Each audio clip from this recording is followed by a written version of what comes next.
Assalamualaikum warahmatullahi wabarakatuh. Halo sahabat ekonomi, bertemu lagi di channel pembelajaran interaktif ekonomi. Pada video kali ini kita akan belajar materi ekonomi kelas 11 yaitu tentang konsep perdagangan internasional.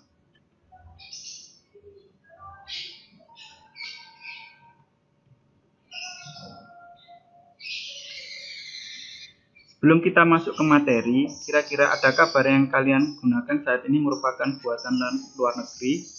Jadi bila mana dari barang-barang atau produk-produk yang kalian gunakan saat ini merupakan produk luar negeri, itu merupakan karena adanya perdagangan internasional sehingga kalian bisa menggunakan barang-barang tersebut. Sekarang kita masuk ke pengertian perdagangan internasional.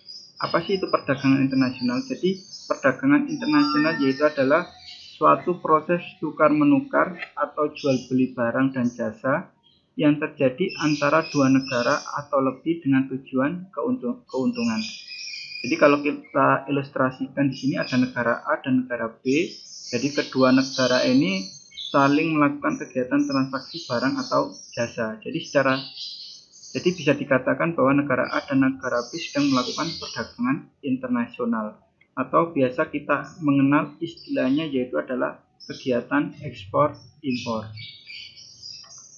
Nah, kalau kita ditanya mengapa kok kita itu harus melakukan perdagangan internasional, jadi yang utama kenapa kok kita itu harus melakukan perdagangan internasional yaitu untuk memenuhi kebutuhan. Jadi untuk memenuhi kebutuhan suatu negara. Nah, adapun manfaat perdagangan internasional yang pertama yaitu adalah menjaga stabilitas harga, karena dengan adanya perdagangan internasional stok barang itu akan terjaga sehingga ketika stok barang itu terjaga harga pun akan stabil.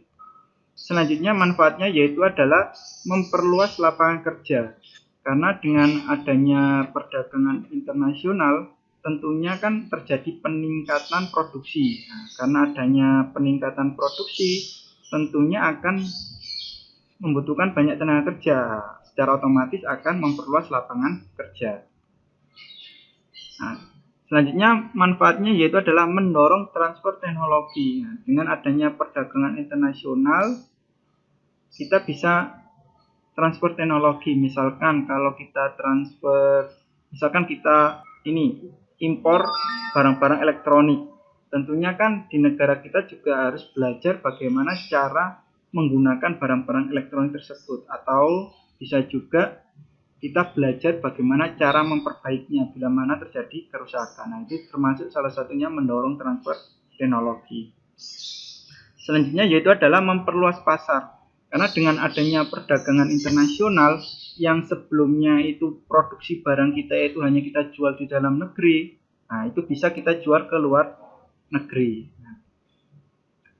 Tentunya dengan memperluas pasar itu akan meningkatkan pendapatan negara, karena pangsa pasarnya semakin meningkat, semakin banyak, tentunya pendapatan negara juga akan meningkat. Jadi itu adalah manfaat perdagangan internasional. Nah, selanjutnya yaitu adalah faktor pendorong perdagangan internasional. Yang pertama itu faktor pendorongnya yaitu adalah perbedaan sumber daya alam. Jadi masing-masing negara itu kan pasti memiliki sumber daya alam tersendiri. Nah, misalkan negara Arab Saudi itu kan di daerah gurun ya. Jadi secara sumber daya alam itu minyak buminya melimpah, tapi untuk pertanian itu tentunya kurang. Nah, makanya kalau untuk memenuhi kebutuhan pertaniannya negara Arab Saudi harus impor. Nah, sedangkan negara Arab Saudi bisa ekspor tentunya minyak buminya. Itu karena terjadinya perdagangan internasional karena perbedaan sumber daya alam. Selanjutnya yaitu adalah faktor pendorongnya selera atau diferensiasi produk. Nah, misalkan contohnya begini.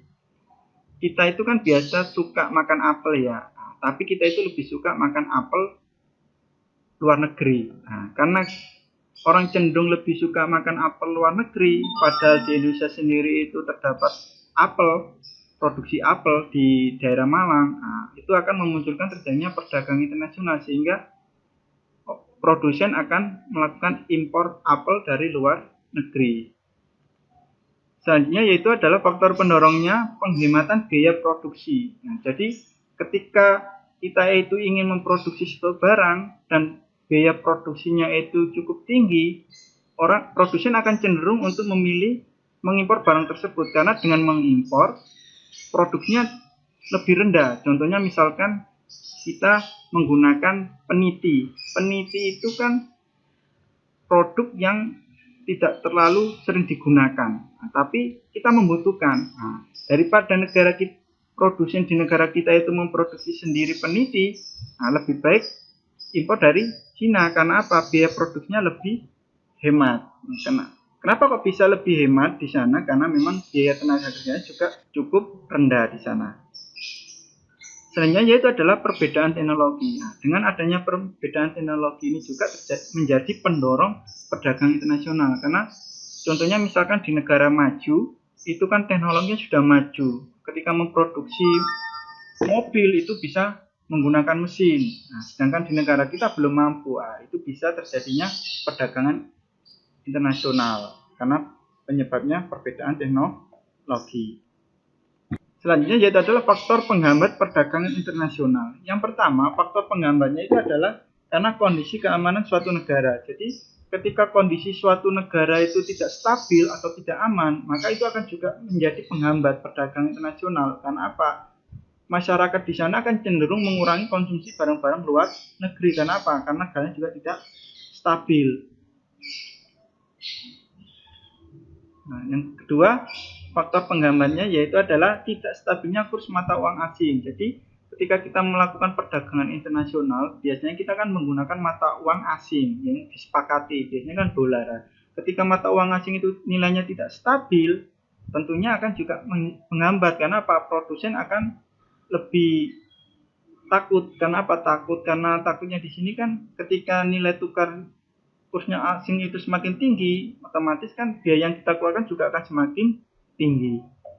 Selanjutnya itu adalah kebijakan proteksi oleh pemerintah. Jadi setiap negara itu kan pasti akan berupaya melindungi produksi dalam negerinya, sehingga dengan adanya perdagangan internasional itu dianggap akan menyebabkan produksi dalam negeri atau pelaku ekonomi dalam negerinya itu terkena imbas, tentunya negara akan melakukan kebijakan proteksi untuk perdagangan internasional karena untuk menghindari terjadinya hal-hal yang tidak diinginkan. Salah satunya adalah menyebabkan produk atau pelaku ekonomi dalam negeri menjadi produksinya tidak berjalan. Itu adalah faktor penghambat perdagangan internasional. Selanjutnya yaitu adalah teori perdagangan internasional. Nah, di sini ada dua teori. Yang pertama itu ada teori keunggulan mutlak atau absolut, itu dicetuskan oleh Adam Smith. Yang kedua ada teori keunggulan komparatif yang dicetuskan oleh David Ricardo. Secara umum, untuk teori perdagangan keunggulan mutlak atau absolut, menurut Adam Smith, suatu negara disebut memiliki keunggulan mutlak dari negara lain jika negara mampu memproduksi lebih banyak barang daripada negara lain dengan menggunakan sumber daya produksi yang sama. Sedangkan menurut keunggulan komparatif David Ricardo, yaitu dua negara akan tetap melakukan pertukaran melalui perdagangan internasional walaupun salah satu negara mempunyai keunggulan mutlak. Negara yang mempunyai keunggulan mutlak akan melakukan spesialisasi untuk memproduksi salah satu jenis barang saja. Setelah dilakukan perdagangan internasional, kedua negara akan mendapatkan keuntungan. Jadi untuk teori perdagangan internasional ini nanti akan kita buatkan video tersendiri untuk penjelasannya. Jadi ini adalah penjelasan secara umum saja tentang teori perdagangan internasional. Selanjutnya yaitu adalah kebijakan perdagangan internasional. Jadi apa itu kebijakan perdagangan nasional? Yaitu adalah suatu tindakan yang diambil pemerintah untuk mengatasi kesulitan atau masalah hubungan perdagangan internasional guna melindungi kepentingan nasional. Nah, jadi secara umum kebijakan perdagangan internasional dibagi menjadi dua. Ada kebijakan ekspor, di mana untuk kebijakan ekspor itu ada diskriminasi harga, yaitu adalah menjual satu jenis barang ke beberapa negara tapi dengan harga yang berbeda. Selanjutnya ada pemberian premi, itu jadi untuk bagi pelaku ekonomi yang melakukan kegiatan ekspor itu dikasih premi. Contohnya misalkan pengurangan pajak, biar produknya itu bisa bersaing di luar negeri. Selanjutnya ada kebijakan ekspor dumping, yaitu adalah kebijakan di mana menjual barang itu lebih murah di luar negeri daripada di dalam negeri. Itu adalah kebijakan dumping. Selanjutnya yaitu adalah kebijakan larangan ekspor. Nah, untuk larangan ekspor ini biasanya disebabkan karena adanya apa? Disebabkan karena kemampuan produksinya itu hanya mampu untuk dalam negeri, sehingga untuk mengatasi kelangkaan maka dilarang ekspor. Karena apa? Karena kebutuhan dalam negeri saja belum tercukupi. Selanjutnya ada kebijakan impor. Nah, di sini ada kebijakan impor, ada kebijakan kuota, yaitu adalah pembatasan barang yang akan diimpor. Selanjutnya ada tarif, yaitu adalah pengenaan biaya ketika ada barang-barang impor dari luar negeri. Selanjutnya ada subsidi. Subsidi ini diberikan ke pelaku ekonomi dalam negeri, sehingga apa? Harga barang dalam negeri itu tidak kalah bersaing dengan produk di luar negeri. Selanjutnya ada larangan impor. Nah, untuk larangan impor ini disebabkan karena untuk mengatasi produk-produk dalam negeri itu tidak kalah. Maksudnya dalam artian ketika terjadi barang impor, mau tidak mau barang dalam negeri itu akan kalah, sehingga untuk mengatasi masalah itu maka dilakukan adanya larangan impor. Ini adalah contoh dari masing-masing kebijakan tadi. Contohnya ada kebijakan diskriminasi harga, yaitu adalah penetapan tarif harga yang berbeda terhadap satu jenis barang dengan tujuan negara yang berbeda. Ilustrasinya seperti ini. Misalkan kita negara Indonesia melakukan ekspor barang, misalkan sofa ya. Nah, di negara A itu dijual dengan harga $100, sedangkan di negara B dijual $80. Ini berarti terjadi kebijakan diskriminasi harga. Selanjutnya ada kebijakan kuota, yaitu adalah jumlah barang yang ditetapkan yang bisa diimpor dalam satu periode. Ilustrasinya seperti ini. Nah, misalkan di sini negara itu punya produksi beras dan gula. Masing-masing produksinya itu untuk beras 2000 ton, sedangkan gula itu 1100 ton. Sedangkan untuk kebutuhan negara tersebut, untuk beras yaitu 2250 ton, sedangkan untuk gula 1500 ton. Nah, ini kebutuhan berasnya kan 2250 ton, sedangkan kemampuan produksinya 2000 ton. Di sini terjadi defisit produksi yaitu sebesar 250 ton. Nah, di sini nanti pemerintah untuk menutupinya biasanya akan melakukan kegiatan impor. Nah, ini yang disebut kuota. Nah, jadi kekurangannya itu yang akan diimpor. Nah, jadi dihitung dulu kekurangannya berapa, baru melakukan impor barang. Nah, itu biasanya istilahnya disebut kuota. Selanjutnya kebijakan dumping, yaitu penetapan tarif harga di luar negeri lebih murah dari tarif harga di dalam negeri. Ilustrasinya seperti ini. Nah, misalkan di dalam negeri itu dijual $100, sedangkan di luar negeri dijual cuma $80. Nah, berarti ini merupakan contoh kebijakan dumping. Selanjutnya adalah kebijakan tarif. Nah, biaya masuk. Nah, penetapan tarif masuk guna melindungi produk lokal dari serbuan produk luar. Nah, ini misalkan ilustrasinya. Ada produk Indonesia sama-sama produk sofa itu harganya $100, sedangkan produk Thailand itu harganya cuma $90.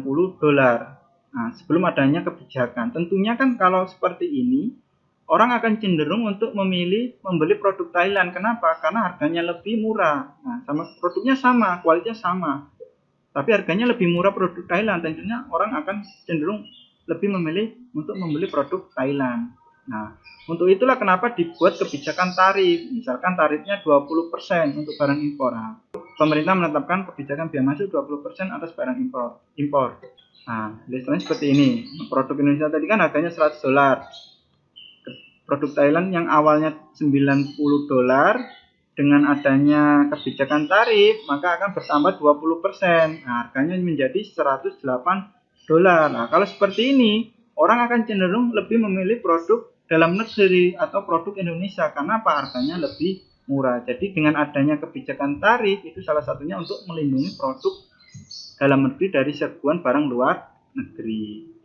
Nah, selanjutnya yaitu adalah tujuan kebijakan perdagangan internasional. Yang pertama yaitu adalah tentunya meningkatkan pertumbuhan ekonomi. Karena apa? Karena ketika terjadinya perdagangan internasional, harapan kita ekspor kita juga akan meningkat. Kalau ekspor meningkat, tentunya kan produksi dalam negeri juga meningkat. Kalau produksi meningkat, tentunya akan pendapatan meningkat. Nah, kan pertumbuhan ekonomi juga akan meningkat. Selanjutnya, tujuan kebijakan perdagangan internasional yaitu adalah melindungi produksi dalam negeri. Dengan adanya kebijakan-kebijakan tadi, salah satunya itu bila mana produk kita belum mampu bersaing, kita bisa menggunakan kebijakan tertentu untuk melindungi produk dalam negeri. Salah satunya, contohnya tadi adalah kebijakan kuota atau pelarangan impor. Selanjutnya yaitu adalah tujuannya menyehatkan neraca pembayaran. Karena dengan adanya kebijakan perdagangan internasional itu kan diharapkan produksi dalam negeri meningkat sehingga ekspor meningkat. Ketika ekspor meningkat daripada impornya, nah itu kan terjadi peningkatan devisa. Nah, ketika terjadi peningkatan devisa, tentunya kan neraca pembayaran juga akan semakin baik. Selanjutnya pembahasan kita yaitu adalah alat pembayaran perdagangan internasional. Yang pertama ada pembayaran tunai atau full body money. Jadi transaksi yang langsung menggunakan uang cash, uang tunai. Tapi ini mulai sudah tidak digunakan lagi. Karena apa? Tentunya kan kalau kita melakukan perdagangan internasional, nilainya itu mestinya besar. Nah, itu kan sudah tidak efektif lagi kalau menggunakan uang pembayaran tunai. Selanjutnya yaitu ada alat pembayaran transfer telegrafik atau kabel order, yaitu adalah pembayaran internasional jarak jauh via telegraf, internet atau fax. Jadi ini yang sering biasanya digunakan untuk proses pembayaran. Jadi untuk pembayaran tunai ini sudah mulai ditinggalkan. Salah satu yang biasa digunakan juga itu adalah ini, transfer telegrafik. Karena apa? Lebih efisien. Selanjutnya ada vessel atau bill of exchange, yaitu adalah vessel tagih yang eksportir keluarkan kepada importir untuk menyediakan dana walaupun importir belum punya uang. Jadi ini kayak surat tagih itu untuk segera menyiapkan uangnya.